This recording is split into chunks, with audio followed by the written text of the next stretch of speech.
Come annunciato in conferenza stampa, è stato un convegno nella scuola dei Fra del santuario Madonna della Neve a Ader.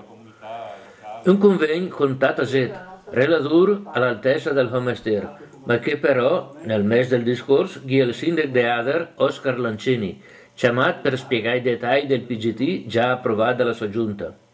Un convegno organizzato dall'Associazione Culturale Terre di Lombardia. Allora, Terre di Lombardia l'ha organizzato il convegno perché era importante essere sul territorio, era importante comunque unirsi al comitato, ai responsabili della Madonna delle Nevi per fare forza, per riuscire a dare comunque, a far capire a tutti quelli che sono sul territorio, tutti quelli che sono della provincia di Brescia, che non è sé. Terre di Lombardia la quattro anche la GE, ma Terre di Lombardia la continua a lavorare per gli ideali, per obiettivi, e questo che è giù degli obiettivi, la salvaguardia del territorio e quindi la serenità interiore, la serenità dei cittadini che prima di tutto c'è per lavoro. L'arriva d'Ossi l'ha servita al tavolo dei relatori per spiegare che Gola schiarifò tutta la questione delle strade e l'urbanizzazione intorno al santuario. E l'ingegner Gianluigi Zanetti, presidente dell'associazione 1019, che il ciapa al nome dall'anno dell'apparizione della Madonna al P. de Ader Giambattista Boioni, l'era lotto da lui, allora tramietat che ora festeggiare i cent'anni all'apparizione, chi ha che le strade noi le rivele anche nelle aree all'occasione. L'intervento di Zanetti le sta salutato dal pubblico con dei battimà e le ha rivedito che i post religiosi i gais mia era stricati dal traffico stradale, come si pensava dal PGT. Invece il sindaco Lancini, che le è anche stato contestato, ma sembrava più pretesto a fini politici. Lancini l'ha spiegato col suo stile caratteristico tutti i dettagli del PGT e le ha detto che le strade, le più tante, Gesù le slargate.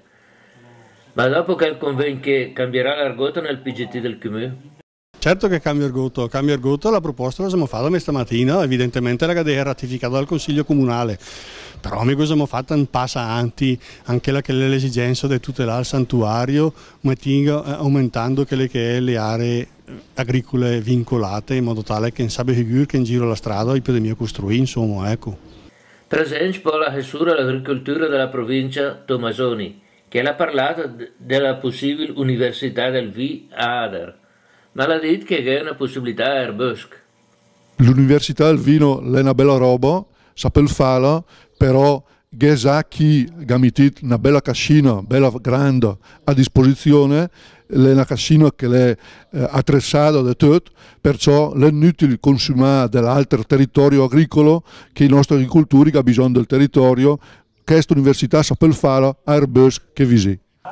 Poi il sindaco è entrato nel proposito dell'università per ribadire che è entrata sulla carta. L'Università del Vile è un progetto ambizioso che ha le gambe per andare avanti, perché adesso che parlo del progetto, dopo che finanzia, che tira fuori i soldini e che anche evidentemente la disponibilità del territorio, gli insegnanti giusti, non fanno bisogno dell'acqua. Ma l'urbanizzazione è che la si tratta mia sulle strade, ma che sarà noi costruzione. E che Lancini le dice che le sarà dell'onta del santuario e che poi lui che tiene che il santuario resta un'oasi dell'onda dei rumori.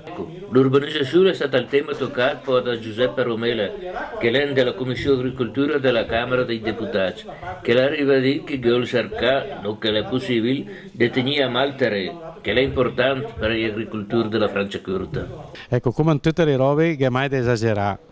No, per cui fa delle robe fino a un certo punto sta bene, oltre lei ne esagera su e allora che con delle logiche e delle speculazioni e le logiche dello sviluppo intelligente e razionale della nostra realtà, dei nostri paesi, delle nostre comunità. Pertanto in questo caso il Comune di Ader, come tutti i comuni, devono stare molto attenti a non esagerare le nuove edificazioni, ma lavorare più tanto anche le che già esistenti e le ristrutturazioni, perché è tanto edificato, che è tanto già costruito, che le lasciate un po', specialmente nei centri dei paesi, le lasciate un po' a se stessi. Per cui questo che dare molto attenzione a questo. E l'invito che do anche gli Indec, in questo caso non solo come componente della Commissione Agricoltura della Camera, Camera dei Deputati, ma anche come al territorio della provincia di Brejo, mi raccomando che i Hindek non esagerino a sviluppare tante aree agricole, perché le aree agricole sono troppo belle per buttarle via, perché non che è nada dopo, e inoltre in questo caso recuperano piuttosto tanti volumi che esistenti, e che come anche l'Università del Vino, no? Che le che reali, che degli imprenditori locali, specialmente nelle zone d'Erbe, che metterei di poi su una cantina col fabbricato, con la cascina per fare l'Università del Vino, quindi per risparmiare dalle aree anche che hanno a toccare le aree noi agricole. Per concludere, Zanetti, era stato soddisfatto del convegno o hai stato dei dubbi? Sono contento, le mie nada male stamattina. È andata bene e abbiamo avuto una bella partecipazione, qualche polemica, però direi che tutto sommato è stato un bel incontro.